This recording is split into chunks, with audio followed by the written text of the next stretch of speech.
അപ്പൊ ഖുർആനിൽ ധാരാളം രാജാക്കന്മാരുടെ ചരിത്രം കാണാം. അപ്പൊ സുലൈമാൻ നബിയുടെ, ദാവൂദ് നബിയുടെ, യൂസുഫ് നബിയുടെ, അതുപോലെ ഷേബ രാജ്ഞിയുടെ ഒക്കെ ചരിത്രം പറയും. അത് ചരിത്രം എന്നുള്ള നിലക്കാണ്. പക്ഷെ അവിടെ പറയുമ്പോൾ പോലും ഷേബ രാജ്ഞി ഒരു സ്ത്രീയാണ് കേട്ടോ. സ്ത്രീകൾക്ക് ഭരണം പാടില്ല എന്നൊക്കെ നമ്മുടെ പൗരോഹിത്യം പറയുമ്പോൾ ഒരു സ്ത്രീ ഭരിച്ചതിനെ കുറിച്ച് ഖുർആൻ വിസ്തരിച്ച് പറയുന്നു. എന്നിട്ട് അവരുടെ ഭരണക്രമത്തെ കുറിച്ച് പറയുന്നിടത്ത് പറയുന്നു അവർക്കൊരു കൂടിയാലോചനാ വേദിയുണ്ട്. രാജാക്കന്മാർക്ക് കൂടിയാലോചനാ വേദി ഉണ്ടാക്കേണ്ട കാര്യമൊന്നുമില്ല. രാജാക്കന്മാർക്ക് എന്തും തീരുമാനിക്കും. അതിനാണല്ലോ രാജാവ് എന്ന് പറയുന്നത്. പക്ഷേ ഈ രാജ്ഞിയെ കുറിച്ച് പറയുന്നിടത്ത് ഖുർആൻ പറയുന്നു അവർക്കൊരു സഭ ഉണ്ടായിരുന്നു. എന്നിട്ട് ആ സഭ വിളിച്ചു കൂട്ടിയിട്ട് അവർ പറയും,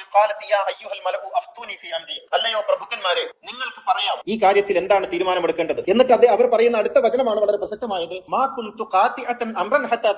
നിങ്ങളോട് കൂടിയാലോചിക്കാതെ ഞാനൊരു കാര്യവും ഖണ്ഡിതമായി തീരുമാനിക്കുകയില്ലെന്ന് നിങ്ങൾക്ക് അറിയാമല്ലോ. ഇതാണ് ഖുർആൻ ഹൈലൈറ്റ് ചെയ്യുന്നത്. ഒരു രാജ്ഞി ആയിരിക്കെ തന്നെ അവർ കാര്യങ്ങൾ കൂടിയാലോചിച്ച് ജനാധിപത്യപരമായി തീരുമാനമെടുക്കുന്നു എന്നുള്ളതാണ് ഷേബ രാജ്ഞിയുടെ പ്രത്യേകത എന്ന് ഖുർആൻ പറയുന്നത്. അപ്പോൾ അത് രാജചരിത്രം എന്നത് ചരിത്രം എന്നുള്ള നിലയ്ക്ക് ഖുർആൻ പറയുമ്പോഴും ഒരു സമൂഹത്തിൽ ഉണ്ടായിരിക്കേണ്ടത് രാജക്രമമല്ലെന്നും അത് ജനായത്ത ക്രമമാണെന്നും ഖുർആൻ ആദ്യാവസാനം പറയുന്നു.